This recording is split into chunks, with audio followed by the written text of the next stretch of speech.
Music Tuesday.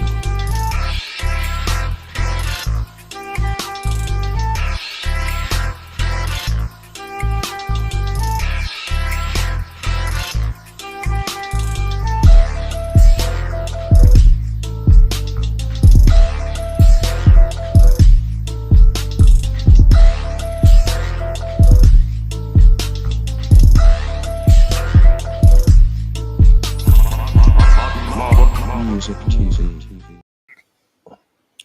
Oh yeah, we back in his house. Y'all know what it is. Keep It P podcast, and this is what is a karmic relationship. Watch out for these red flags in a toxic relationship. So they got some examples for you. It says on and off again relationships are a staple on TV. Ross and Rochelle, Friends, Ryan and Kelly on The Office, and most extreme example, Parks and Recreation characters Ron Swanson, Nick Offerman, and Tammy the Second, Megan Mullally. How Tammy, Caucasian of you. I don't know, like they use all those type of examples too. It's Tammy's appearance was a sure sign that Swanson life was about to turn upside down as a couple would alternate between passionate love and fierce hatred. Ryan and Tammy were in a karmic relationship, a relationship defined by connection, passion, and attraction, but also drama and toxic behaviors. Leanna Stockton, a licensed marriage and family therapist at Life Stance Health, says karmic relationships can at times be considered abusive relationships because of the unhealthy behaviors associated with them. She walks us through some of the signs that your relationship may be a karmic one. It says, what is a karmic relationship? Stockard says, and I quote, karmic relationships tend to be extremely intense connections early on in the relationship and include a lot of drama, frequent highs and lows, and red flags, but also include a lots of passion, she adds. The red flag and the turbulence in the relationship is like this and not healthy. But the connection is so intense that the relationship it feels so good to those who are in them and that these things are good and that they feel amazing when it's bad and it's devastating and they crave the good times. It says how to spot the signs of a karmic relationship.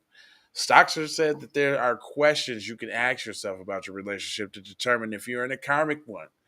These include, do you have a lot of ups and downs? Are you able to communicate effectively without things escalating? Do you make up with passion instead of conversation? Do you feel like this person's the only person for you, even after a few days, weeks of knowing them? Hold on. When they say passion, are they talking about sex? Do you make up with passion instead of conversation? Yeah, basically saying sex, I would guess, yeah. Okay. It says, what should you do if you're in a karmic relationship? Bradley Mallet, clinical manager involved in MD, says that getting help for any unhealthy relationship is first and foremost about recognition. And I quote, being able to talk to someone who will keep you safe, who will keep a safe space for you and not pass judgment on you, such as you deserve better and should leave, rather than give you space to explore your feelings and allow you to come up with decisions on your own time.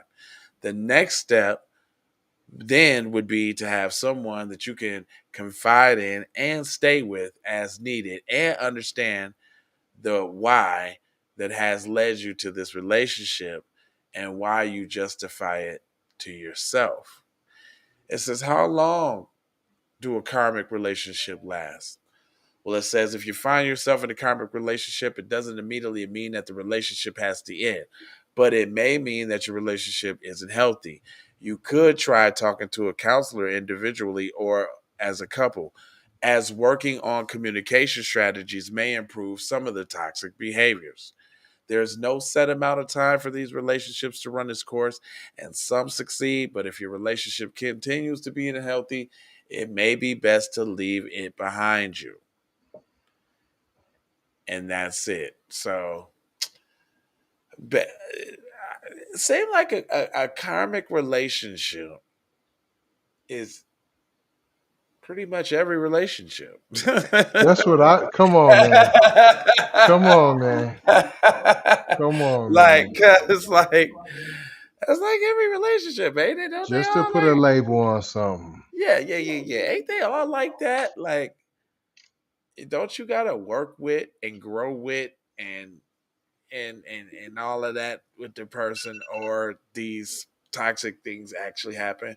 And I think that most relationships actually end up this way because it's the easy way to solve the problems. You know what I'm Right. saying?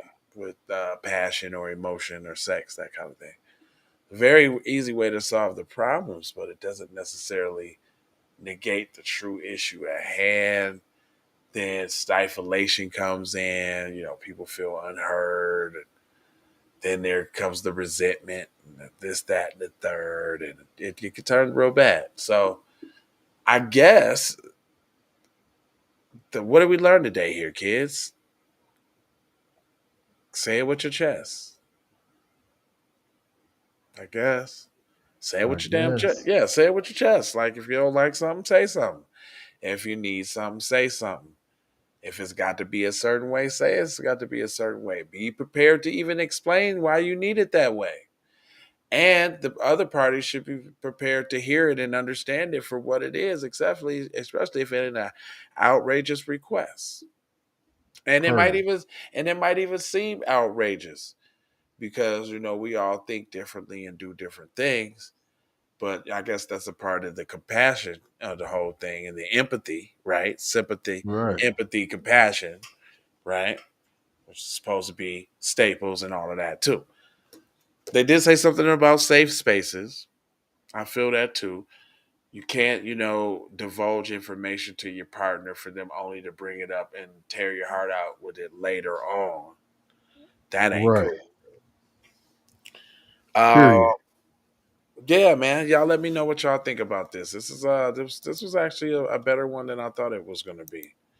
I mean, they basically just went a long way about describing a regular relationship. But hey, okay, whatever.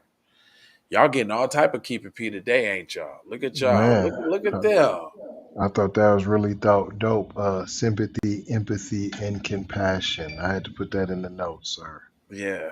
Oh yeah, B1 man. Health and Wellness. Well, you had sympathy, empathy, and compassion because today is Raw Day, and you gave them 2 episodes today. Look at you. Look at that You growth. know. You know. What Look can at I that say? growth. Look at you. What can I say there, boy? Look at you. All right, man. Look, I ain't gonna hold you, but I'm gonna mold you, fold you, and scold you about being on code. And I got 4 words for you, cuz it's love. It's pew pew pew pew pew pew. Peace with the blessings and aloha. And I'm out to Doha for Shoha. You should already know how. And all I'm asking is, can I get a